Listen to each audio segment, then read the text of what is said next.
Niagara Falls, known as the honeymoon capital of the world, is at the center of the growing cross-border divide between the U.S. and Canada. The city has seen its iconic bridges grow quieter as Canadians increasingly avoid trips to the United States. Many of them describe a general animosity towards visiting America, citing safety concerns and President Trump's threats. Now, tourism operators describe fewer hotel bookings, thinner crowds, and less back-and-forth traffic between the two sides of the falls. The numbers back that up. Overall, trips to the U.S. by Canadian residents were down 25% in December year over year. Robert Restino is the mayor of Niagara Falls, New York, and he joins us now. I grew up just about a 45-minute drive from where you are. I remember as a child you could cross without a passport, practically with no ID.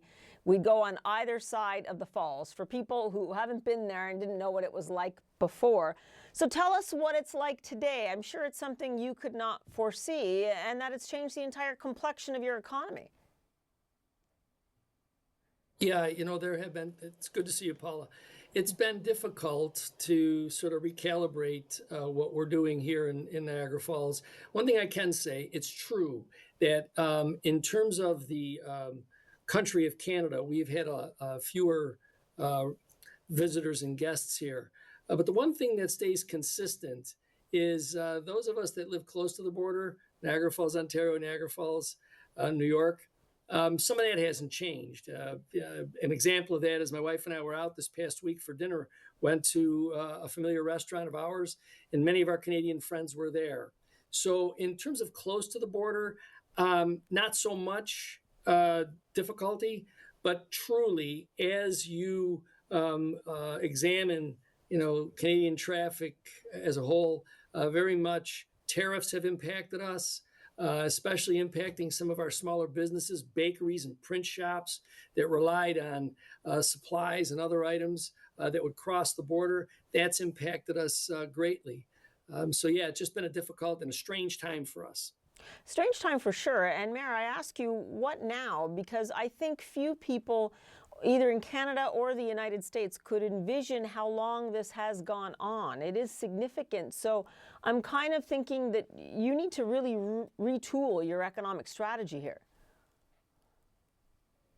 Yeah, one of the things that we have done is we've worked at, and it kind of got, we sort of got a little bit of a training session in this with the pandemic.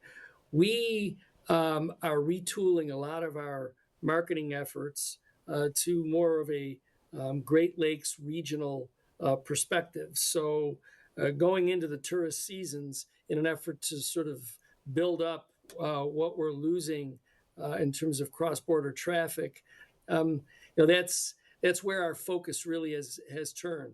The other problem with all of this too are some things that are really just part of the economy. The disparity between the Canadian dollar and the U.S. dollar has made some of that travel that used to be commonplace a little more difficult or a little less reasonable for some of our Canadian friends. But I'll say this about our opportunities as well. We've had some Canadian companies come over to the United States, to Niagara Falls, New York, to set up shop. And I think some of that also has to do, believe it or not, with the whole tariff situation. It's easier to move about if you have a U.S.-based company. And so we have had the benefit of some of that in manufacturing.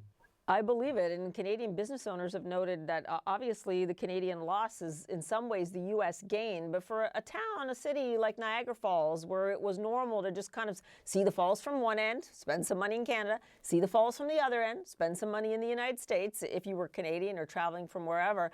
I mean, do you wish the president would tone it down a little bit? Would that help a little bit here? Because as you know, the animosity is real right now. Canadians really do not feel like even a 1-hour trip to your town is worth it at this point. I would agree with you. We have family, like many people who live along the river, we have family that are in Canada. And they've expressed to us the general distaste with the way in which our federal government has approached their country.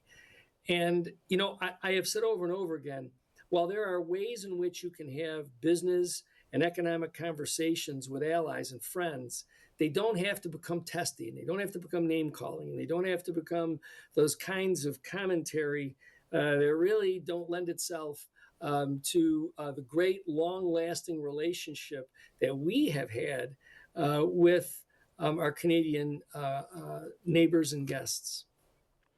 And I'm glad that you mentioned the familial connections there. You know, really, sometimes communities on either side of Niagara Falls, they're inseparable, right? My family included. Mayor Robert Rustino will continue to check in with you. Thanks for being here.